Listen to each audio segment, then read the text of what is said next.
अब हम आपको बताते हैं कि आखिर ये मुस्लिम प्लान है क्या।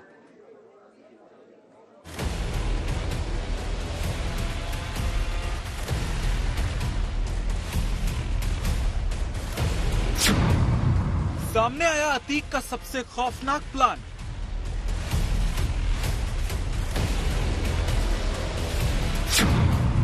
कब्जे वाली जमीन बसाए जा रहे थे मुसलमान। प्रयागराज की कीमती जमीनों पर माफिया अतीक की नजर थी।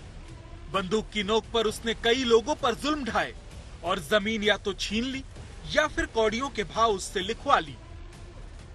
6 अक्टूबर को मेरे मामा ससुर और हस्बैंड दोनों को कहते हैं रणविजय सिंह और मोहम्मद आसिफ दोनों आए और गन पॉइंट पे उठा के लेके चले गए। अतीक के आदमी होने का डर दिखा के और मेरे नहीं होने पे वो ये बोले कि तेरी बीवी रायपुर में है और तेरे को वहीं से उठा लिया जाएगा और उसको मरवा दिया जाएगा।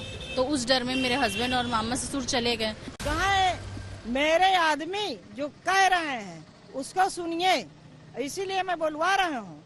और जो है तो उन्हें तुम्हारे जैसे पति नहीं आए उसी तरीके तुमको हम जबे कर डालेंगे। जैसे मुर्गी जबे करी जाती है उसी तरीके तुमको हम जबे कर डालेंगे। इसी जमीन के चक्कर में नहीं यही है। जब मुझको कहा जा रहा है कि नहीं आप मान जाओ, नहीं तो उन्हें जो है तो उन्हें जैसे तुम्हारे पति नहीं दिखे नजर से उसी तरीके तुम्हारे बच्चों आप नहीं दिखाओगे, नहीं हमारी बात मान लो। अब आप सोचेंगे कि यूपी के माफिया को जमीन के खेल में इतनी दिलचस्पी क्यों थी? जमीन पर कब्जा करने से उसका फायदा क्या था? आर्थिक फायदे की बात तो छोड़िए, उसने जमीन को लेकर ऐसे प्लान भी तैयार कर रखे थे जिससे उसका सियासी फायदा था। उसने वो ब्लूप्रिंट तैयार कर रखा था जो उसके दहशत के कारोबार को आगे बढ़ाने में मदद करते। तो ध्यान से सुनिए। जमीन पर कब्जा करके वो मुसलमानों को बसाना चाहता था। कब्जे वाली जमीन पर अतीक मुस्लिम कॉलोनियां बनवाना चाहता था। कब्जे वाली जमीन पर मुसलमानों को बसाकर वो जनसंख्या का प्रारूप यानी डेमोग्राफी बदलना चाहता था। कई इलाकों में अतीक ने कब्जे वाली जमीन पर अपने गुर्गों और शूटरों को बसाए। प्रयागराज का करेली ऐसा ही इलाका है। इस इलाके में अतीक ने अपने कई शूटरों और गुर्गों को जमीन दी और बसा दिया। अब आपको बताते हैं कि अतीक के इस प्लान के पीछे मंशा क्या थी, उसका मकसद क्या था। अतीक चाहता था कि खास इलाके में उसके वोटरों की तादाद बढ़ती जाए। अतीक की मंशा थी कि खास इलाके में उसके शूटरों और गुर्गों का कुनबा बढ़े ताकि उस इलाके में उसका दबदबा और दहशत कायम रहे। लोग दिन भर यहीं बैठते थे रात के 11 बजे तक और ऐसे ऐसे लोग आते थे कि सब आपराधिक टाइप के थे।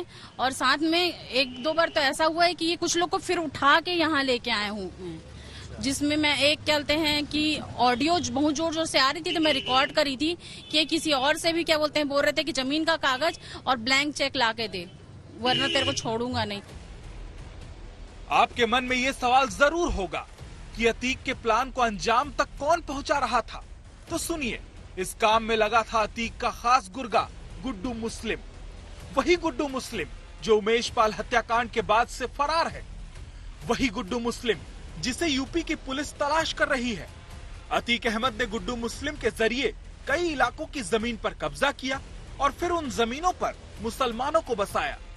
आशीष श्रीवास्तव, प्रयागराज, आज तक।